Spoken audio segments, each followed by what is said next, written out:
काशीपुर नाम का एक गांव हुआ करता था। उस गांव में एक बहुत ही भला इंसान था जिसका नाम दामोदर था। दामोदर अपना जीवन यापन करने के लिए फल बेचा करता था। वो काफी मेहनती था। दामोदर अपनी पत्नी सीमा के साथ बहुत ही हंसी खुशी काशीपुर में रहता था। एक दिन की बात है। सीमा, तुमने सारे फल बांध दिए ना? मुझे फल बेचने के लिए जाना है। बहुत सारे लोग मेरा इंतजार कर रहे होंगे। आज बहुत देरी हो गई। खाना लगा दो। पहले खाना खाकर और उसके बाद में निकलता हूँ फल बेचने के लिए। हाँ जी, मैंने सारे फल अच्छे तरीके से रख दिया है और आप चिंता ना करें, अभी तुरंत मैं खाना निकाल देती हूँ। अरे वाह सीमा, खाना तो बहुत ही स्वादिष्ट लग रहा है। सुबह सवेरे अच्छा खाने को मिल जाए तो और क्या चाहिए।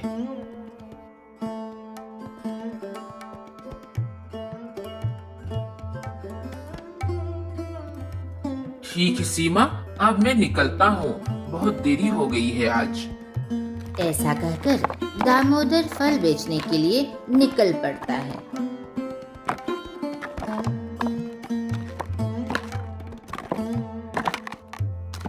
अरे दामोदर भैया, आज तो आपने बहुत ही देर लगा दी।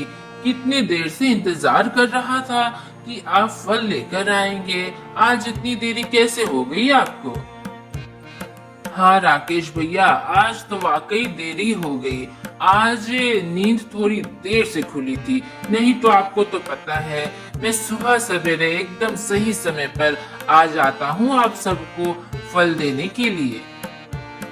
हाँ दामोदर भैया, वह तो हम गांव वालों को सबको पता है कि आप एकदम समय के पाबंद है और आपके बेचे हुए फल में कुछ अलग ही स्वाद रहता है। काफी अच्छे ताजे फल होते हैं, इसलिए तो हम लोग सिर्फ आपके ही हाथों से फल लेना पसंद करते हैं। दामोदर भैया, 2 केजी सेब दे दीजिए। और सरिता है ना बगल में, उसने कहा था कि आपसे 2 केजी अनार ले लेने के लिए, तो 2 केजी अनार भी बांध दीजिएगा। और कितने पैसे हो गए वो भी बता दीजिए। हाँ भैया जी, अभी देता हूँ, अभी देता हूँ।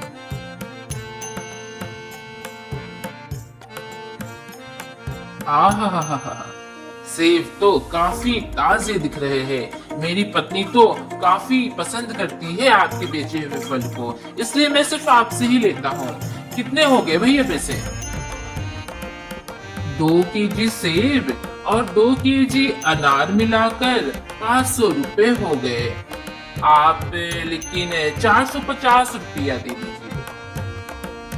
अरे नहीं दामोदर भैया, एक तो आप ताजे फल ला कर देते हैं, हमारे घर तक पहुंचाते हैं और दाम भी कम कर देते हैं। नहीं नहीं, आपके जितने पैसे बने हैं उतने ही पैसे मैं दूंगा। 2 मिनट रुकिए, मैं अभी आता हूँ घर से पैसे लेकर। ये लीजिए भैया आपके पूरे पैसे। दामोदर वहाँ पर फल बेचकर उस गांव में घूम घूम कर फल बेचता है और अंत में एक अम्मा के घर पहुँचता है। अम्मा, ओ अम्मा, मैं दामोदर फल लेकर आया हूँ। कुछ खरीदना है क्या अम्मा? दामोदर बेटा, एकदम सही समय पर आए हो। बेटा, तुम्हारे पास कीवी है क्या और पपीता? दोनों मुझे चाहिए था। 2-2 केजी बांध देना तो। अम्मा, पपीता और कीवी तो खत्म हो गए, बिक गए। चिंता मत करो, मैं शाम को लेते आऊंगा। ठीक है बेटा, तुम कहते हो शाम को आकर दे जाओगे तो मुझे पूरा विश्वास है कि तुम जरूर आओगे, लेकिन याद से पपीता और कीवी लेते आना। दामोदर, दरअसल मेरी तबीयत खराब हो गई है, मुझे डेंगू हो गया है। तो डेंगू में डॉक्टर ने कहा है कि मुझे कीवी और पपीता खाना चाहिए, इसीलिए तुम याद से लेते आना, भूलना नहीं बेटा। हाँ हाँ माँ जी, चिंता मत कीजिए, मैं शाम को याद से आपको कीवी और पपीता दे जाऊंगा। ए दामोदर, यहाँ पर क्या कर रहे हो? और ये क्या, तुम्हारी टोकरी पूरी खाली है? लगता है काफी अच्छा व्यापार तुम्हारा चल रहा है। मेरे पैसे तो देके जाओ। सरपंच जी, अब कैसे पैसे? मैंने तो आपसे कोई भी पैसे नहीं लिए हैं। दामोदर, भोला मत बन। मैंने कहा है ना कि इस गांव में मुझसे बिना पूछे कोई भी कारोबार नहीं करेगा, और अगर कोई करता भी है तो जितनी कमाई उसकी होती है उसका 50% मुझे देना होगा। इसलिए आज जो भी तुम्हारा मुनाफा हुआ है उसका 50% मुझे दो।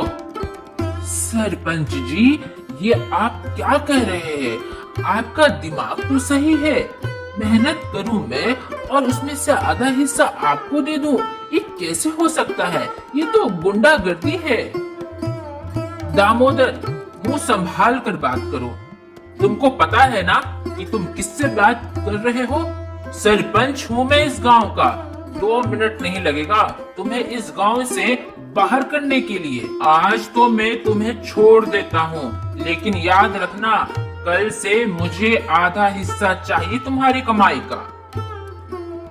दामोदर को कुछ समझ में नहीं आ रहा था कि गांव के सरपंच को क्या हो गया है, वो इस तरह से लोगों को सताने क्यों लगा है। वह उदास मन से घर जाता है।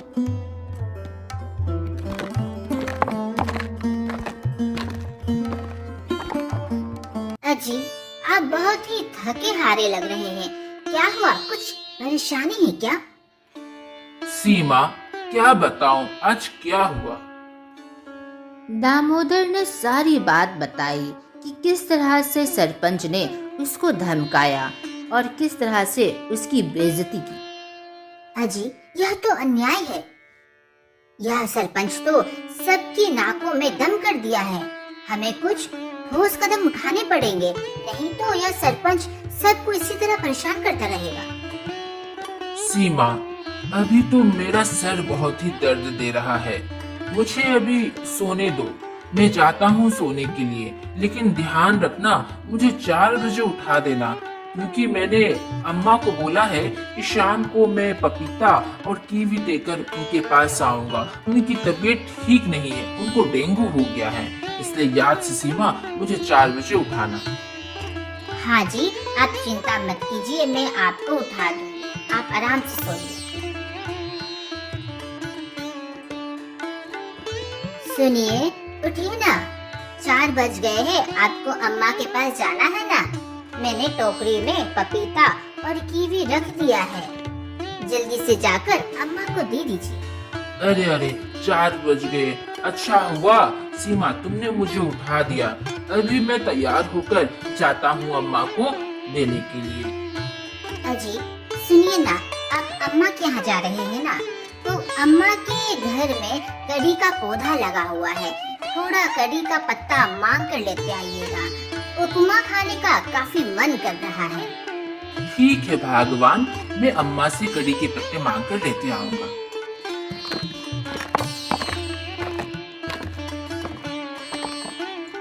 अम्मा, अम्मा, मैं दामोदर आ गया पपीता और कीवी लेकर। दामोदर आ गए, मुझे पता था कि तुम जरूर से मुझे पपीता और कीवी देकर ही जाओगे। हाँ हाँ, दे दो मुझे, ये लो बेटा पैसे। अम्मा, वो मेरी धर्म पत्नी सीमा है ना, सीमा ने कहा है कि आप थोड़े से कड़ी के पत्ते उसे दे देते तो अच्छा होता, उसे ना उपमा खाने का काफी मन कर रहा है। कड़ी के पत्ते? हाँ हाँ, क्यों नहीं, 2 मिनट यहाँ पर रुको, मैं लेकर आती हूँ बेटा। ये लो बेटा, सीमा को दे देना।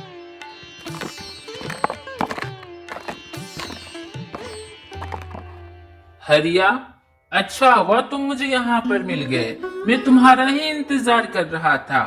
चलो पैसे निकालो। सरपंच जी, मैं आपको कोई पैसे वैसे नहीं देने वाला हूँ। बहस करता है? रुको, अभी मैं दिखाता हूँ। सरपंच ने दामोदर के सारे फल को टोकरी से नीचे गिराकर फेंक दिया।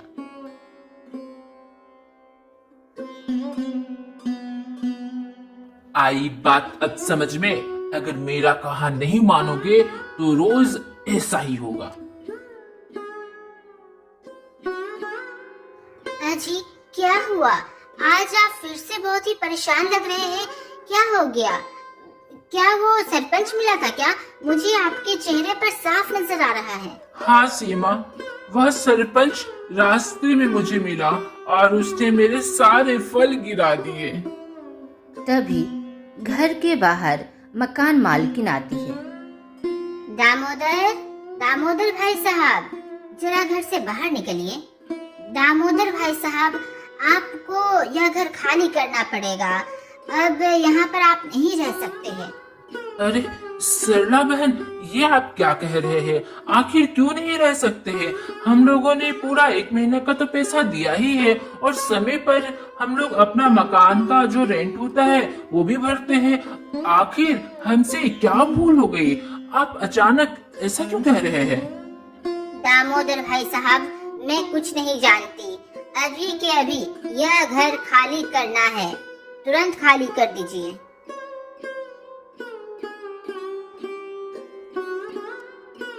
सीमा, पता नहीं यह सरला बहन को क्या हो गया।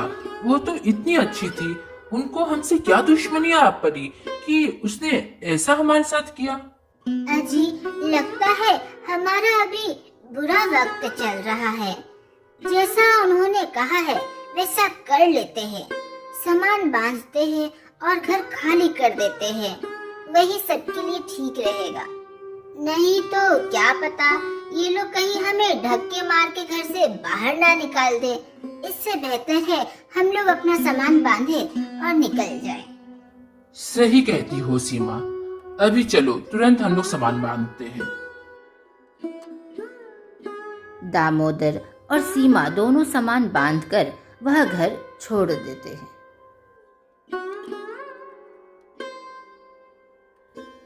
सीमा, चलो यहीं पर हम लोग बैठ जाते हैं, बहुत थक गए हैं। तभी वहाँ पर दामोदर और सीमा के पास एक औरत आती है। हेलो सर, आप लोग को पता है कि यह काशीपुर नाम का गांव कहाँ पर है? मुझे वहाँ पर जाना है। हाँ, हम लोग काशीपुर गांव में ही रहते थे और हम लोग अभी वहीं से आ रहे हैं। मुझे पता है। आप यहाँ से दायां ले लीजिए। दायां के बाद आप बायां जाएंगे, फिर वहाँ पर आपको एक आम का पेड़ दिखाई देगा। वही काशीपुर गांव है। धन्यवाद मैडम, आपका बहुत बहुत शुक्रिया। लेकिन आप लोग इधर रास्ते पर क्या कर रहे हैं इतनी कड़ी धूप में? सीमा ने सारी बातें उस औरत को बताई कि किस तरह से सरपंच उसे परेशान करता और किस तरह से गांव में उस सरपंच का आतंक रहता, और ये भी बताया कि मकान मालिक ने उसे तुरंत अचानक ही घर खाली करने को कहा और इसकी वजह से ही वो लोग सड़क पर आ गए। अच्छा, यह बात है। ठीक है, आप लोग यहीं पर रहिए। मैं 4 घंटे के बाद आपके पास आती हूँ। वह औरत अपनी गाड़ी में बैठकर काशीपुर नाम के गांव में चली जाती है। दरअसल वह कोई औरत और नहीं बल्कि जिला अध्यक्ष थी। जिला अध्यक्ष काफी सही महिला थी। वह गांव में जा जाकर खुद ही सर्वे करती थी कि सारी चीजें सही है या फिर नहीं। जिला अध्यक्ष साहिबा ने तुरंत लोगों को पता करने के लिए बोला कि दामोदर की बात में कुछ सच्चाई है भी या फिर नहीं। 4 घंटे भी नहीं हुए बल्कि 2 घंटे के अंदर ही सब आईने की तरह साफ था और पता चल गया कि सरपंच काशीपुर का काफी बदमाश किस्म का है। जिला अध्यक्ष दामोदर और उसकी पत्नी के पास जाती है और अपने गाड़ी में बैठाकर काशीपुर गांव ले जाती है। सरपंच जी, मुझे यह उम्मीद नहीं थी आपसे कि आप ऐसे निकलेंगे। अभी ही आपको सरपंच के पद से हटाया जा रहा है एवं आपको 1 लाख रुपया जुर्माना भरना पड़ेगा दामोदर को। आपने दामोदर को शारीरिक एवं मानसिक कष्ट दिया है, इसलिए आप जल्द से जल्द 1 लाख रुपए का इंतजाम करें और दामोदर को दें। मैडम साहिबा, मुझसे बहुत बड़ी भूल हो गई, मुझे माफ कर दीजिए, मुझे माफ कर दीजिए। जिला अध्यक्ष साहिबा ने सरपंच की एक बात ना सुनी और फिर वह उस मकान मालिक के पास जा पहुंची, दामोदर और सीमा को अपने साथ लेकर। अरे, ये तो लगता है जिला अध्यक्ष की गाड़ी है। हाँ मैडम, आपकी क्या सहायता मैं कर सकती हूँ? अच्छा, एक चीज बताइए, कॉन्ट्रैक्ट में तो लिखा हुआ था कि रेंट सही समय पर भरने के बाद आप उन्हें नहीं निकाल सकते हैं। नोटिस पीरियड देना होता है 3 महीना का। आपने 1 दिन में ही इन्हें घर खाली करने के लिए कैसे कह दिया? आखिर क्या हुआ? आप इस तरह से इलीगल काम नहीं कर सकती हैं। मैडम, मुझे माफ कीजिएगा, दरअसल सरपंच ने मुझे धमकी दी थी कि अगर मैं दामोदर को घर खाली करने के लिए मजबूर ना करूं तो वो मुझे जान से मार देगा, इसलिए मुझे ऐसा करना पड़ा। मैडम जी, मैं नहीं चाहती थी कि दामोदर और सीमा को अपने घर से निकालूं। ये लोग तो बहुत ही भले इंसान है मैडम। ठीक है, लेकिन अगर आपको किसी ने धमकी दी है तो उसकी रिपोर्ट करना जरूरी है। इस तरह से आप किसी के साथ अन्याय नहीं कर सकती हैं। आप इन्हें घर की चाबी दे दीजिए। हाँ मैडम, क्यों नहीं, मैं अभी चाबी दे देती हूँ, लेकिन वह सरपंच फिर आकर मुझे तंग करेगा और मेरे परिवार को कष्ट पहुँचाएगा तो। उसकी चिंता आप मत कीजिए, अब वह सरपंच नहीं है इस गांव का और उसे सजा मिल चुकी है। अब गांव का सरपंच दामोदर रहेगा। दामोदर में वह सारी क्वालिफिकेशंस है जो कि एक सरपंच में होना चाहिए। ये पढ़ा लिखा भी है, इसकी क्वालिफिकेशन भी अच्छी है। मैंने इससे रास्ते में बातचीत की थी, इसलिए अब से यह दामोदर ही इस गांव का सरपंच है। ऑफिशियल लेटर दामोदर को कुछ दिन में आ जाएगा। दामोदर और सीमा जिला अध्यक्ष का काफी धन्यवाद करते हैं। मैडम, अगर सरकारी अधिकारी अगर आपके जैसे हो तो फिर क्या कष्ट है? किसी को भी कोई कष्ट नहीं होगा। आपने हमें अन्याय से बचाया, हमें घर दिलवा दिया और मेरी क्वालिफिकेशन और सच्चाई को देखकर आपने मुझे इतना बड़ा भार सौंपा है। मैं आपका बहुत बड़ा आभारी हूँ मैडम। शुक्रिया किस बात का, यह तो मेरा काम ही है। दामोदर, एक बात का ध्यान रखना कि 1 महीने के लिए ही तुम्हें सरपंच बनाया जा रहा है। अगर तुम्हारा काम अच्छा होगा तभी निर्णय होगा कि तुम यहाँ के सरपंच बने रहोगे। इस बात का खास तौर पर ध्यान रखना। हाँ मैडम जी, मैं ध्यान रखूंगा। मैं 15 दिन में बहुत ही अच्छा काम करके दिखाऊंगा इस काशीपुर गांव में। आप चिंता ना करें मैडम। जिला अध्यक्ष अपने गाड़ी में बैठकर निकल जाती है। उस दिन के बाद से दामोदर और सीमा बहुत ही अच्छा जीवन जीने लगे। दामोदर ने काशीपुर गांव में अस्पताल खुलवाया, कुआं खुदवाया एवं स्कूल भी बनवाया। 1 साल के अंदर उसने बहुत ही अच्छे काम किए। दामोदर के काम को देखकर काशीपुर के गांव काफी खुश थे। तो देखा दोस्तों, अगर जीवन है तो संघर्ष तो बना ही रहेगा, बस सच्चाई का रास्ता नहीं छोड़ना चाहिए। आज का प्रश्न कि सीमा ने उस बूढ़ी अम्मा से क्या मंगवाया था?